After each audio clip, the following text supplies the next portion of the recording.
At exactly 5:32 in the morning, the sound that shattered the quiet wasn't birds or wind, but the roar of a chainsaw slicing through a living, breathing tree. I jolted up from bed thinking a storm had hit, only to find that the real disaster was standing in my orchard in leopard print yoga pants, sunglasses, and a smug expression. Karen Merriweather, the HOA president and unofficial queen of our neighborhood, was standing beside a hired crew who were already halfway through their fifth tree, all under the glow of portable floodlights like this was some pre-dawn lumberjack Olympics. She took a sip from her oversized Starbucks cup and shouted, "Make sure you get that twisted one too. It's been leaning like it owns the place." I stood there frozen in my pajamas, staring at 6 years of federal research being turned into mulch because a woman with an Excel spreadsheet thought my orchard looked unkept. I didn't remember putting on shoes. I just remember sprinting across the field barefoot, shouting louder than I ever had in my life. The chainsaws didn't even pause. One of the landscapers looked up, nodded at Karen, and kept going. I shouted again, waving my arms. Finally, someone hit the kill switch on the closest saw. The silence was deafening. Karen turned to me with a look of mock surprise, like I had just rudely interrupted her dinner party. "James, darling, calm down. We're improving the view. This eyesore was affecting property values. You should thank me." I blinked, my chest heaving. I didn't know whether to scream or throw up. "Those are protected research trees. You just committed a federal offense." Karen blinked, tilted her head, and actually laughed. "Oh please. I googled your little orchard. It's just fruit trees. You can replant them." The absurdity of the moment knocked the breath out of me. Not because of what she said, but because of what she didn't understand. These weren't just fruit trees.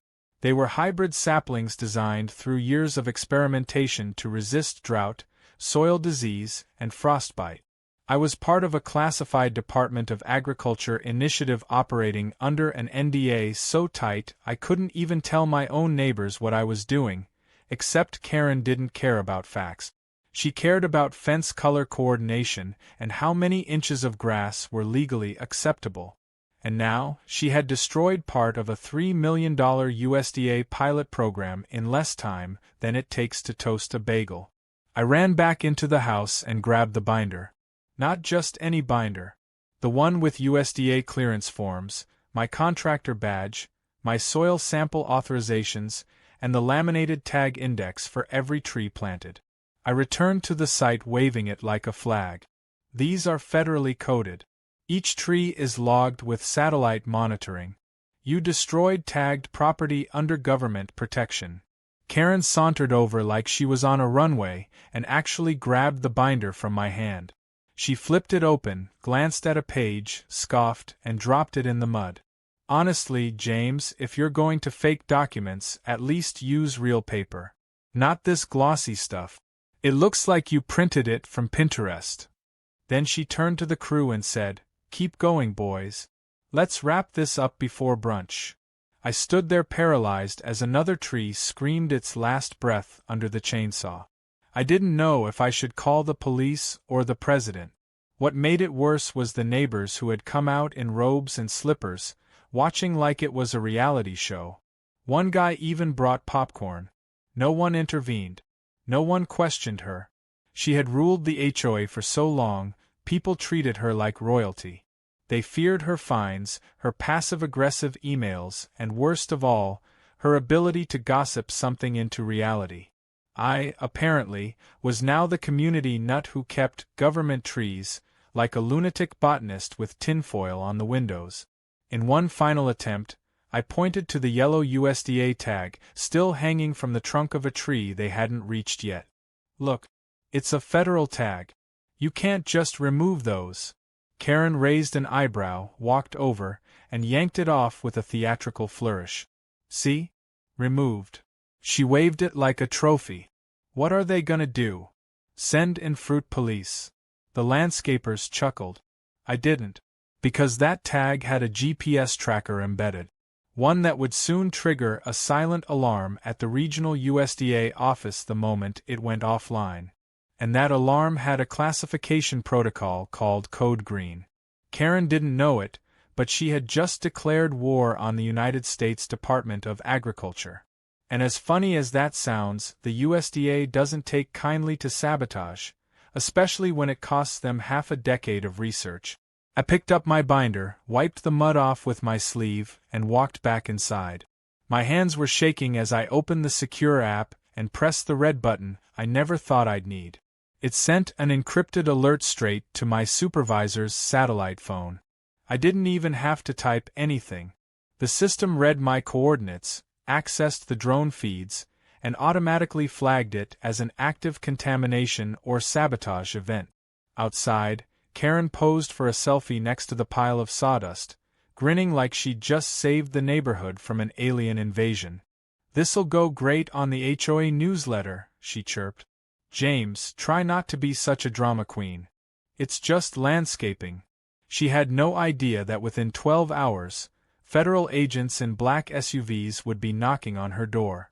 No idea that every camera on my property, linked directly to the USDA's surveillance network, had been recording her every word.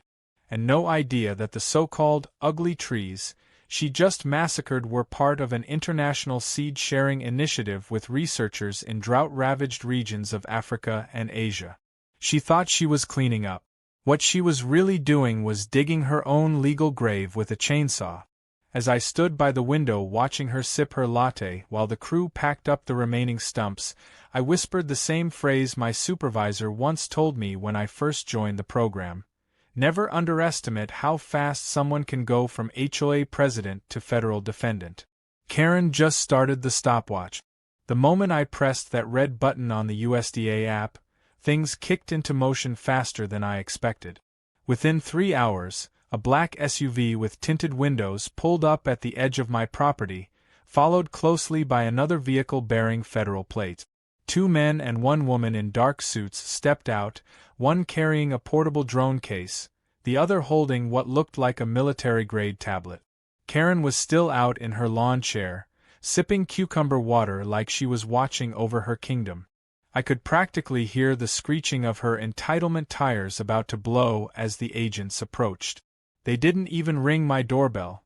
They walked directly to the orchard remains, scanned the stumps, and started analyzing the soil. One drone lifted into the air and began taking aerial snapshot. Within minutes, the damage was quantified. 17 trees destroyed. 11 tags ripped. 1 project severely compromised. Karen, of course, noticed the commotion and decided to investigate. With her oversized sunglasses and sun hat, she strutted across the grass like she was about to deliver a monologue in a soap opera. "Excuse me," she said, her voice dripping with forced politeness. "Is there a reason federal agents are sniffing around our gardens?" The lead agent, a tall man named Torres, turned to her with the kind of professional calm that said he didn't have time for suburban melodrama. "Ma'am, this property is under investigation due to the unauthorized destruction of federally protected agricultural research materials." Karen's eyes narrowed. "I'm the HOA president. If there's an issue here, you can direct it through our legal team." She tried handing him a business card. He didn't even look at it. "You're not authorized to manage or oversee this parcel.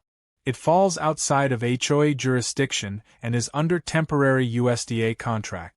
Your name has been logged as the individual who authorized the landscaping crew." Karen blinked.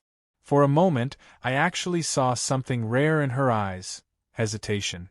But like all seasoned narcissists, she powered through it with more arrogance. "You're clearly mistaken. These were nuisance trees. I have a signed motion from the HOA board approving their removal." She pulled out a folded paper, the ink still visible from the printer's heat. Torres didn't even touch it. Instead, the female agent, Williams, showed her a tablet screen. It had satellite-tagged logs, timestamps of the tags being ripped, geofencing violations, and thermal imaging of the site. The system flagged this location as compromised at 6:07 a.m. You were recorded on both drone and stationary ground footage verbally ordering the removals. Karen looked at the screen, and for the first time in probably her entire reign of HOA terror, she didn't have a comeback. What came next was the kind of bureaucratic hammer I never thought I'd witness firsthand. The agents issued an on-site cease and desist order to Karen, which froze any landscaping activity on my land. But it didn't stop there. They also served a records request to the HOA, demanding all internal emails, approvals, landscaping contracts, and payment authorizations relating to my property. Karen sputtered something about privacy and rights, but Agent Williams simply handed her a federal subpoena request form. Refusal to comply can result in civil penalties and obstruction charges, she said, her tone flat and unreadable. Karen's jaw flapped open, closed, then opened again like a confused puppet. Back at the HOA clubhouse, which she treated like her personal throne room, panic was setting in. The other board members, who had likely rubber-stamped her landscaping requests out of fear or laziness, were now trying to distance themselves like rats from a sinking ship. One of them, Doug, a guy who never made eye contact with anyone, immediately claimed he never saw the actual papers. Another member said he was on vacation during that vote. Karen tried to rally them, declaring that they needed to present a united front against government overreach. But no one was buying it, especially when the agents requested to review security footage from the HOA building, which clearly showed Karen slipping a removal authorization under their doors without signatures. The footage showed her smirking. Things escalated when Agent Torres confirmed that one of the herbicides sprayed during the destruction had seeped into the groundwater testing well located behind the orchard, something Karen clearly didn't even know existed. The water sensor had detected a spike in chemicals used in lawn treatment products, chemicals banned in research sites due to the potential impact on controlled samples. That meant the entire site had to be re-evaluated, and worst of all, the test zone might have to be quarantined. This wasn't just about trees anymore. This was now a potential environmental contamination issue. The agents returned to my home with new instructions. They needed to expand surveillance, secure any remaining soil data, and collect atmospheric logs from the microweather station I had installed near the back gate. They handed me a temporary immunity document that shielded me from local ordinances and HOA actions while the investigation was ongoing. It felt like being handed a shield in the middle of a battlefield. I signed it without hesitation. Meanwhile, Karen wasn't done yet. That night, she attempted damage control by sending an HOA-wide email titled, "Setting the Record Straight." In it, she claimed I was exaggerating the importance of the orchard, that it was merely a hobby garden, and that the agents were doing routine inspections due to suspicious behavior. She even attached a blurry photo of my drone dock and claimed it was used to spy on the community. That's when I forwarded her email to Agent Williams, who simply replied with, "Thank you. That confirms intent to deceive." Less than an hour later, the agents returned to the clubhouse with an updated subpoena including potential defamation. The neighborhood started whispering. Some residents were already fed up with Karen's behavior, but now her overreach was costing them real problems. One neighbor couldn't sell his house because of the pending federal investigation. Another missed a contractor appointment because the HOA clubhouse was sealed for document collection. Karen's empire was crumbling, and the pillars she thought were solid were now quicksand. I got a call the next morning from Dr. Rivas, my USDA supervisor. He told me to remain calm, cooperate fully, and prepare for potential media coverage. "This is bigger than just your site," he said. "This could have ripple effects across multiple test zones." Karen's actions jeopardized a collaborative initiative with 6 universities. "There are going to be consequences." He paused and then added, "But also, nice job triggering the drone alarm. That feature just passed beta testing." By the end of the day, the orchard was cordoned off with bright yellow federal tape. Signs were posted along the fence line reading, "Protected Research Site. Unauthorized access is a federal offense." Karen drove past it 3 times, each time slower than the last. She didn't get out of her car. She didn't wave. And for once, she wasn't smiling. Her newsletter had gone silent. Her garden parties were cancelled. Her reign, once enforced with fines and Facebook posts, was now being dismantled one subpoena at a time. And all it took was one tree stump, one tag, and one woman too entitled to read a federal warning label. Karen's silence didn't last long. Just as the neighborhood began to enjoy a momentary hush from her HOA crusades, she resurfaced, this time armed not with fines or flyers, but with a megaphone and a media crew. At exactly noon, just as I was logging the latest USDA drone data, I heard the unmistakable sound of folding chairs being dragged across the community lawn. I looked out the window to find Karen setting up a press conference. There was a hand-painted sign that read, "Stop Government Overreach," taped to the back of a $10 podium. Someone had wheeled out a refreshment table with lemonade and cookies, and Karen stood center stage, flanked by two bewildered-looking neighbors she'd roped in as her supporters. I could only shake my head. This wasn't a woman retreating from defeat. This was someone doubling down with the kind of misplaced confidence that could only come from years of never being told no. The local news van arrived 20 minutes later. A junior reporter stepped out, probably thinking they were here to cover some neighborhood beautification project or missing cat. Instead, they were immediately ambushed by Karen, who launched into a tirade about how the federal government was using fruit trees as cover for surveillance technology. She claimed my orchard was a front for a secret drone testing facility, that her landscaping decision was a patriotic act of neighborhood protection, and that she had uncovered the real reason property taxes were going up. She ended her speech with an emphatic, "This is not just about trees. This is about tyranny." I watched from a distance as the reporter looked at the camera crew with a mix of confusion and disbelief. Before Karen could bask too long in her delusion, the story took a sharp turn. That same afternoon, a regional news outlet published a breaking story based on documents leaked from a whistleblower inside the USDA. The report outlined the exact scope of the orchard's purpose. It was part of a multi-million-dollar agricultural resilience study aimed at combating food insecurity in climate-vulnerable regions.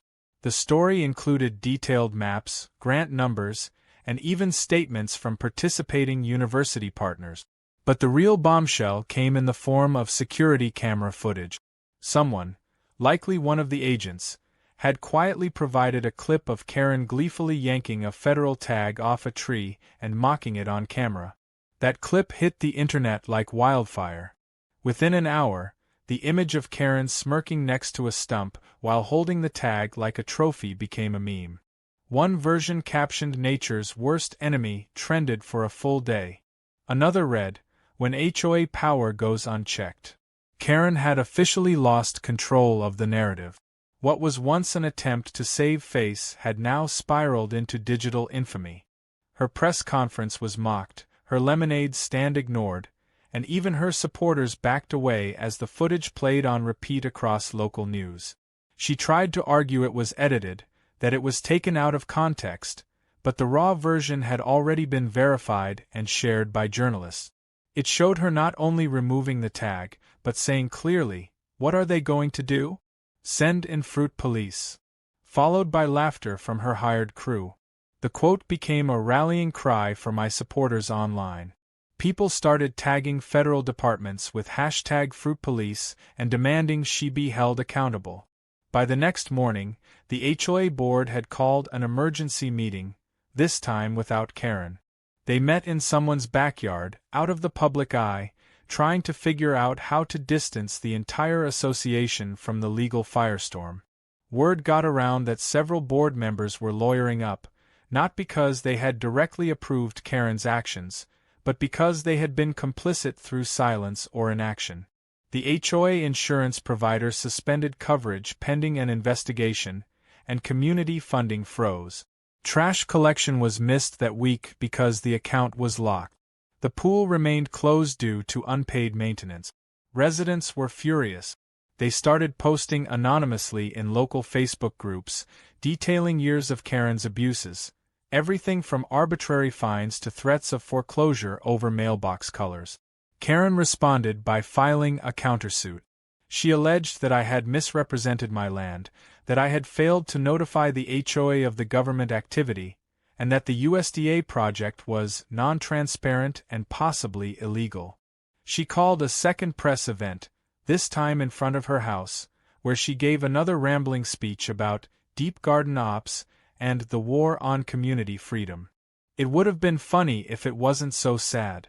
But that press event never aired. Why? Because halfway through her speech, a process server walked up and handed her an envelope. Live on camera. She tried to wave it away, but the server clearly stated, "You've been served on behalf of the United States Department of Agriculture and the State Environmental Commission." Her jaw locked. She stood frozen, blinking into the sunlight, papers shaking in her hands. The cameraman kept filming. The clip went viral.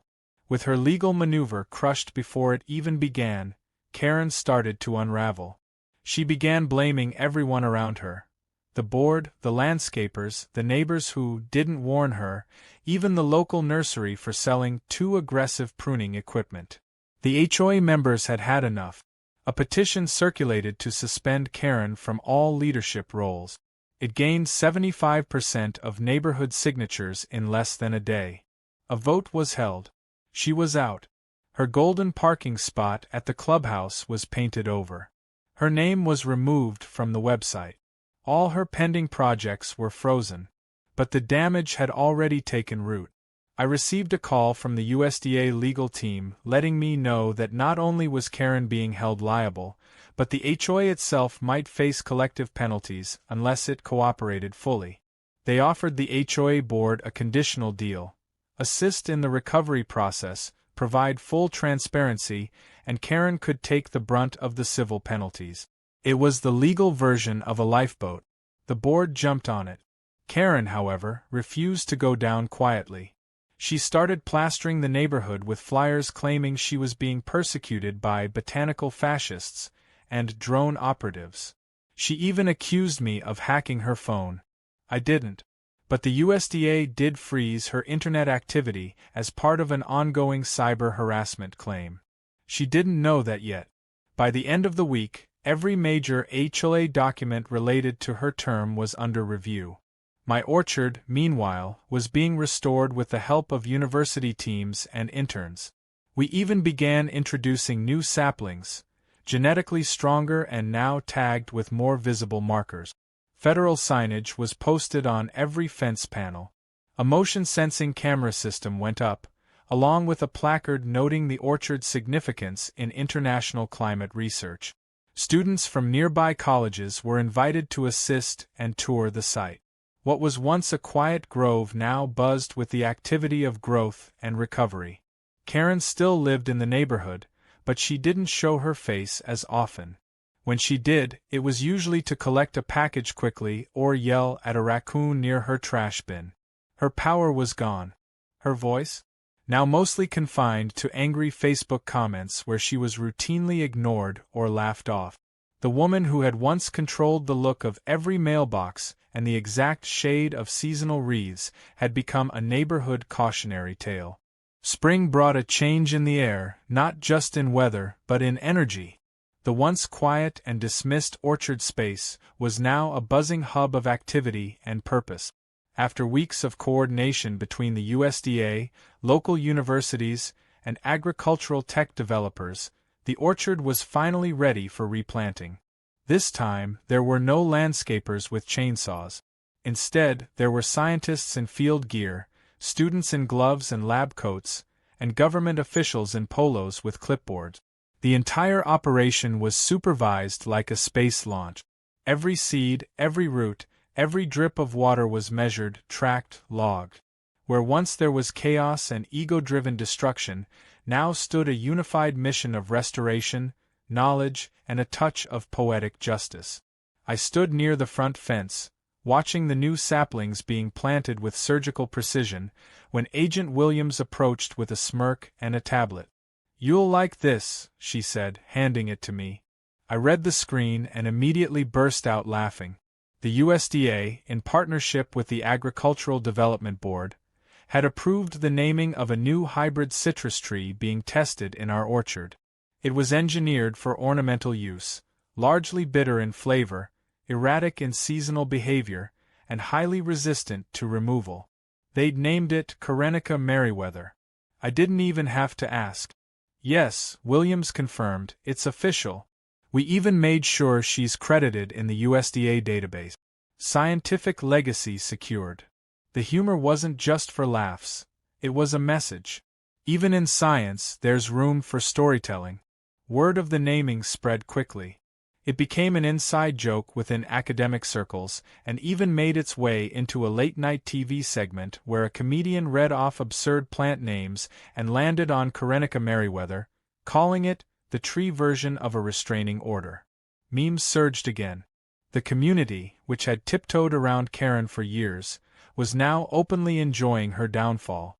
Lawn signs popped up with slogans like "Plant trees, not tyranny" and "Orchard overlords, HOA overlords."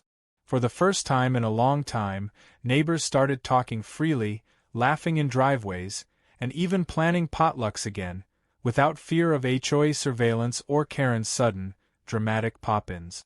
But for Karen herself, things were only getting worse. After her removal from the board and the USDA lawsuit gaining national attention, the financial reality hit her hard.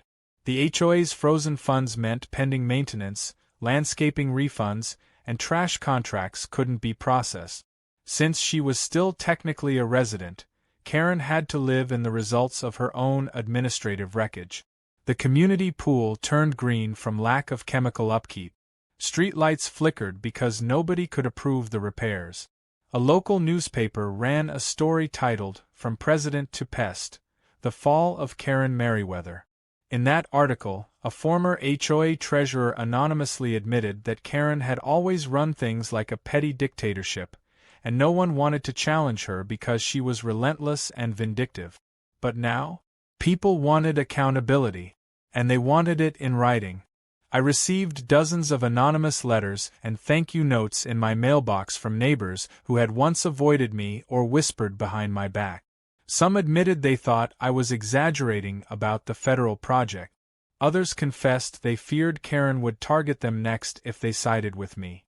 One note simply said, "Thank you for saving our neighborhood," and making her finally shut up. It was short, but it hit home. One afternoon, I saw Karen walking along the road by herself, clutching a binder to her chest and muttering under her breath. She had no clipboard, no minions, no authority. Just her and the reality of being the neighborhood pariah.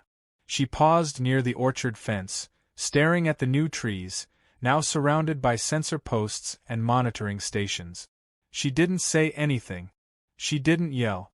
Just stood there for a long time, then turned and walked away.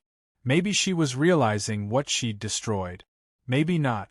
But either way, she was no longer a threat. The fence was reinforced. The permits had been upgraded. This land was no longer vulnerable to HOA whims. It was a fortress of data and federal protection. Behind the scenes, the legal wheels were turning. Karen's case was growing teeth.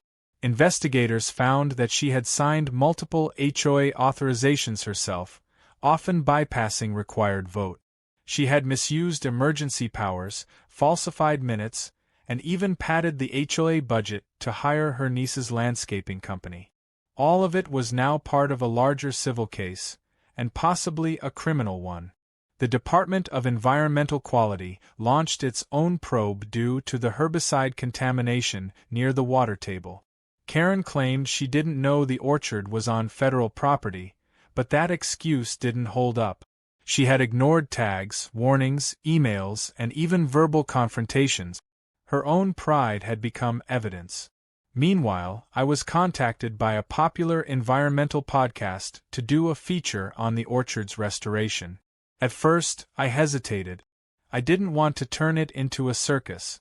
But after talking to Agent Torres and Dr. Rivas, we agreed that public education could help prevent something like this from happening again. So, I did the interview. I explained the science, the goals, and yes, even the chaos that happened. I didn't name Karen directly, but I didn't need to. Anyone who'd followed the story knew exactly who was responsible. The episode went viral. High schools requested virtual tours. One teacher told me her students were now writing essays about environmental policy and overreach. If Karen had hoped to erase me and my work from this neighborhood, she had accomplished the opposite. She had made me a symbol for resilience. The final act in Karen's unraveling came when she tried to sell her house. Real estate agents laughed her out of the room. Nobody wanted to buy into a neighborhood still reeling from federal investigations and media scrutiny. One agent told her outright, "You're the reason this zip code tanked for 6 weeks." She was furious. She claimed harassment. She threatened defamation suits again. But no one took her seriously anymore. Not even her own lawyer, who quietly dropped her case after realizing she had forged documents. Yes, that came out too.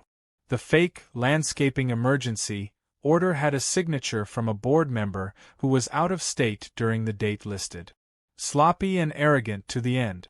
And as if the universe wanted one last laugh, it gave it in the form of an environmental volunteer program. The same judge overseeing her civil penalty ordered her to complete 50 hours of mandatory service under the Department of Urban Forestry. Her role? Planting native trees around public schools and municipal lot. Her vest said, "Weed Control Volunteer." The photo of her standing in the dirt with a shovel, red-faced and scowling, made its way online. Someone photoshopped a Karenica tree next to her. It was glorious. My orchard was thriving again. Stronger, smarter, more protected. Karen had wanted to wipe it out, erase it, turn it into just another HOA-approved patch of grass. Instead, it became a landmark, a symbol, a federal reminder that even in the smallest plots of land, truth and science can take root, and if you mess with them, you might just end up as a cautionary tree name for generations to come. The courtroom was full. Not packed with media or angry townsfolk, but with tension, the kind that made people sit up straighter and blink less. The case had finally come to trial, and Karen Merriweather was front and center, perched at the defendant's table in an ill-fitting blazer that looked borrowed and a face that was 3 shades paler than her usual self-tanned glow. She didn't have the cocky smirk anymore. Her eyes darted across the room, perhaps still hoping someone would ride in and save her from the consequences she'd spent a lifetime dodging. But no one did. The HOA board had flipped on her. The USDA had brought in expert witnesses. And the evidence was airtight. What she destroyed wasn't just property. It was federally protected infrastructure, intellectual property tied to international agricultural resilience, and public environmental safety data. It wasn't just trees. It was science, cooperation, and years of cross-institutional work.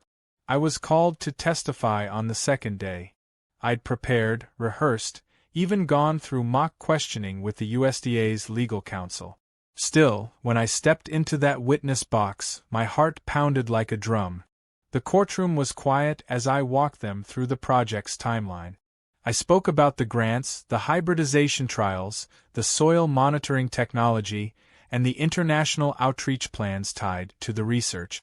I explained that one tree alone represented years of development from multiple agencies, and that losing 17 of them was like deleting several volumes of a library with a chainsaw. I kept my tone factual, calm. No emotion, no bitterness, but the weight of it hit the courtroom like a freight train. I could feel it when the judge leaned forward slightly, listening with narrowed eyes. Even Karen didn't look up. Then came the playback. Footage from the drone showed Karen walking through the orchard, issuing orders, laughing, ripping the tag from the tree and waving it like a prize. The prosecutor played her email to the HOA, where she bragged about removing that eyesore for good. They showed her Facebook post that included a photo of the orchard mid-destruction with the caption, "Sometimes you have to trim the dead weight." And then they showed the real punch, the GPS data logs. Each tag had gone offline within minutes of one another, setting off a silent alarm to the USDA. It was technology Karen had mocked as nerd toys, but in court it was devastating. Her attorney attempted a defense based on ignorance. He argued that she had no way of knowing the land wasn't under HOA jurisdiction, that the signs were small, the tags unclear, and the project itself too secretive. But that fell apart quickly. Not only were the USDA tags clearly visible and laminated, but Karen had ignored multiple physical warnings and verbal confrontations.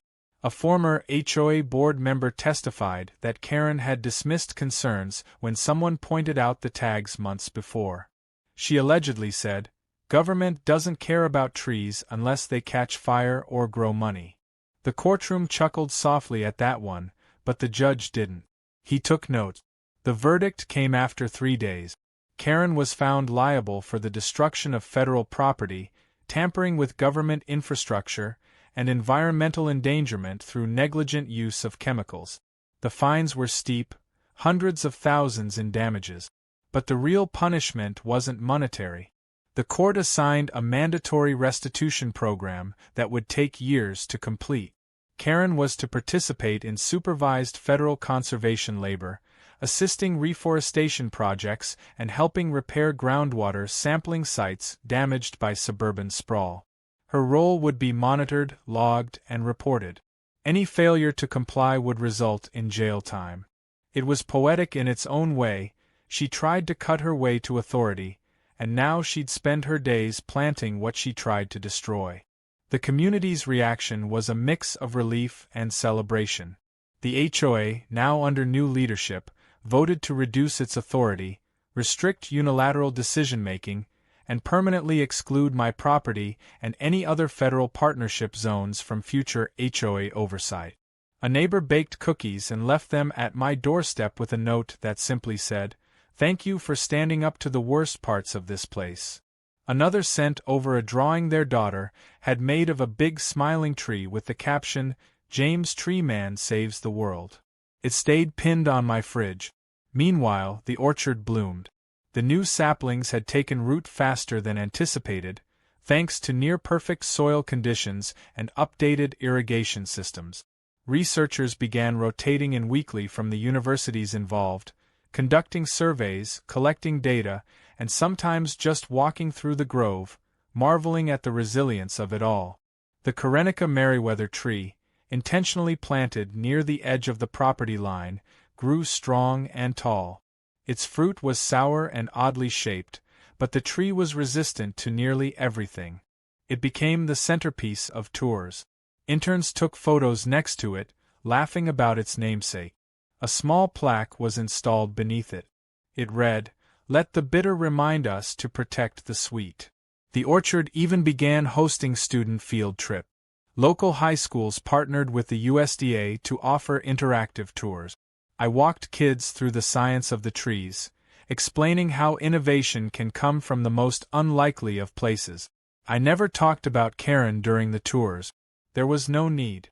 The story told itself through the trees, the tech, and the signage that read, "Restricted Federal Research Zone, Do Not Disturb." Karen's story, however, didn't disappear. Every few weeks, someone would spot her in town wearing a neon vest, part of her community service detail. She had been assigned to the highway cleanup crew and occasionally to a local tree nursery where she was required to assist with basic planting. Word had it she refused to speak to anyone on the team and once got reprimanded for trying to throw away saplings she thought were ugly. But she complied, if reluctantly. Her lawyer had made it clear. One slip-up and she'd face far worse than a few hours in the dirt. Time passed. The neighborhood healed. The HOA rebranded itself, softened its rules, and started actually listening to residents. For the first time in years, people started decorating their porches without fearing a violation letter. Grass grew taller than regulation and nobody died. The world didn't end because someone painted their shutters turquoise. Karen, dethroned and diminished, faded into the background. Her house stayed unsold, a physical reminder of what happens when control turns into obsession. As I walked through the orchard one evening, the sky lit orange and gold. I passed by each tree, each row of careful design and hope. This land had been targeted, mocked, and nearly ruined. But it stood again, stronger, louder in presence than ever before. A quiet revolution of roots, leaves, and data. I stopped near the Karenica, its twisted branches reaching proudly toward the sky, and smiled. What was meant as mockery had become a monument. Not to her, but to the idea that even in the face of ignorance, something beautiful can grow. And unlike HOA rules, nature doesn't need permission. It just needs the chance.